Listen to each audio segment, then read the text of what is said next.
Hi and welcome to pretty much the end of the print. I'm just about to cut the final layer and print it.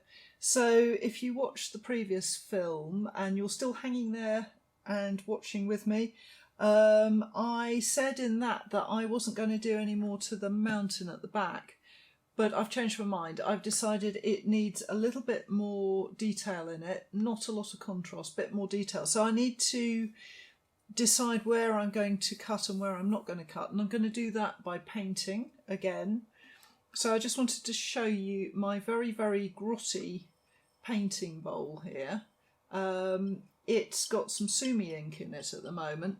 So when I'm mark making on the lino with a brush and paint, I also use sumi or Indian ink, things like that. As long as it's water based, it won't interfere with the oil based ink and it won't transfer to the paper.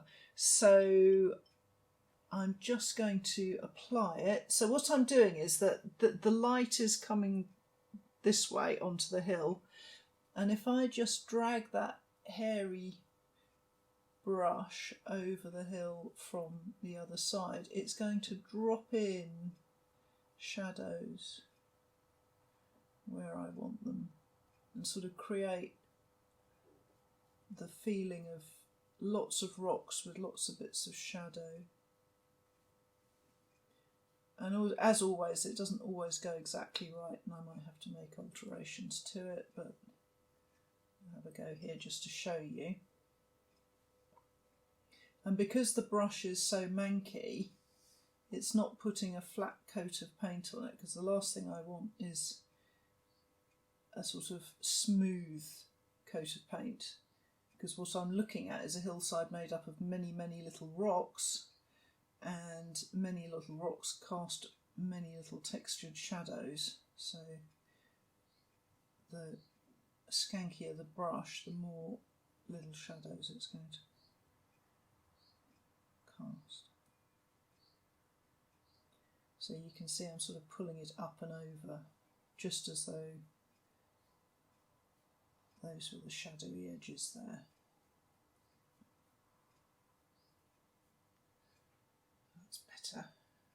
So it's not that there'll be terribly dark shadows in the finished piece, it's just going to give a little bit extra dimension.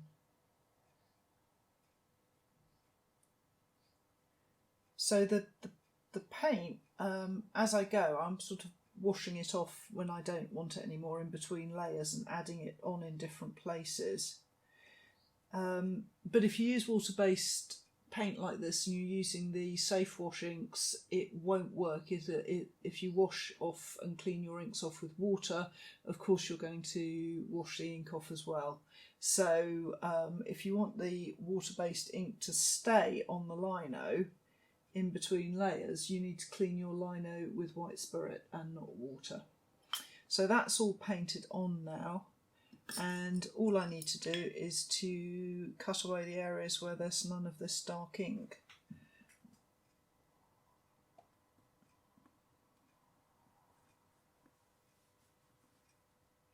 And I'm using quite a wide U blade here. I like this sorry, I said U blade, I mean V tool. And I like this V tool for this kind of cutting because depending on how the angle that I hold it at, it gives me very different results. So it's really excellent for sort of twiddly little textures like so.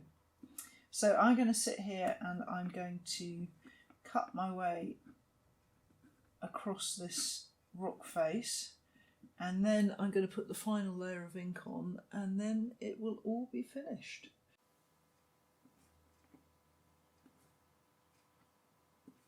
So as I'm cutting here, I'm sort of constantly thinking about how the light would be hitting these complicated piles of stones and rocks, and just trying to put in the light areas. So you have to kind of, I am cutting in the light and what remains will be the dark shadow, so just think about that. And this is all stuff happening at a distance. This hillside is a long way away in the picture, so there the detail is sort of potentially not going to show very much when I ink it, because I'm not going to put a lot of colour into this. It's just going to be more suggestions. But I'd rather cut it carefully and have everything right, and then in the end it not show, than sort of bodge it and hope for the best. So I'm just taking my time here to go over it and just cut away anything that I think needs to go. But I spend quite a lot of my time especially when I'm cutting things out, just trying to think my way into the landscape and how the light might fall on it, and how the structure of things works. So it's not just a question of painting it on and it's all sorted. I'm actually actively, as I'm going along, thinking about the shapes that I'm making. I quite like this sort of spine of shadow here that's developing, so I'm going to make sure that is protected.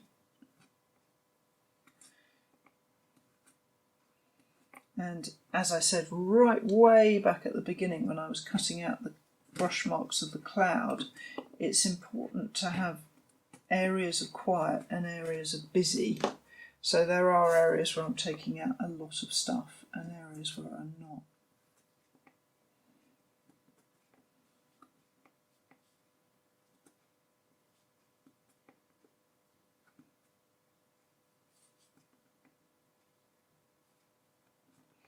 You might see how that I'm manipulating the tool to use the edge of it to kind of rip the line out a little bit to give a bit of texture.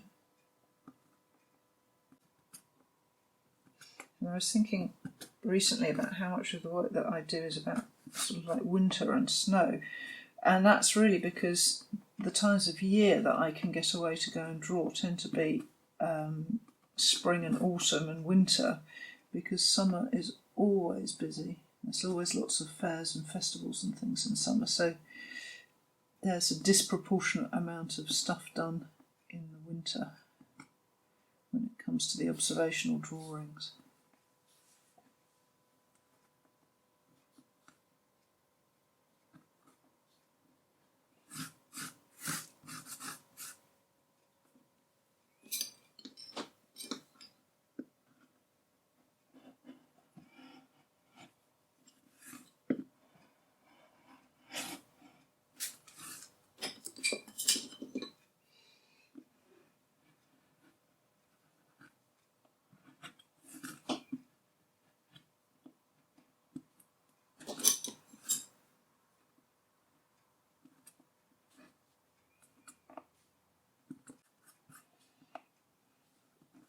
And the other thing that I'm doing here is to actually make sure that I don't have like an edge of the top of the hill here where the light's hitting it. Sometimes it's very tempting to leave like an outline around a lino cut, and that could be a really good thing for the lino cut design depending on how you're working. But if, like in this print, you want it to look fairly like it would in reality, then you need to avoid putting like lines around stuff. So I'm actually chopping right through there.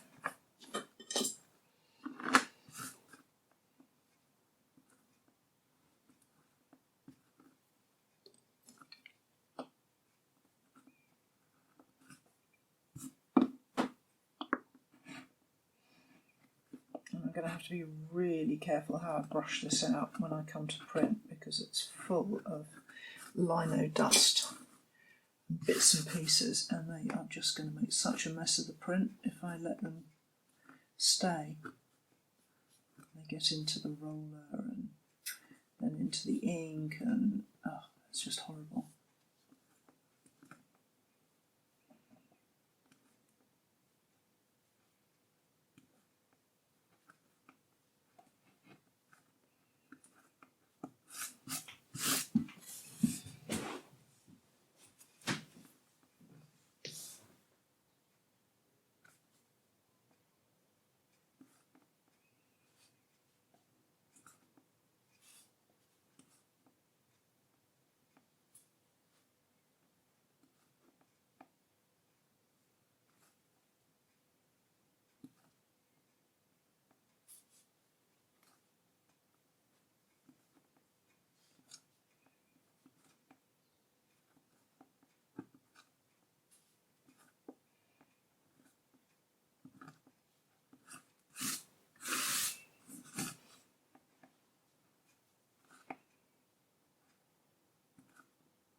And be careful if you're doing this, you don't want any sort of like straight edges in your cutting with something like this, because it's very unnatural looking to have sort of rocks coming over and the light hitting them, and then there'd be a sort of straight downwards edge. So I'm just taking care to make sure that any edges I've got aren't ending in a controlled straight line, they're just ending in a kind of mishmash.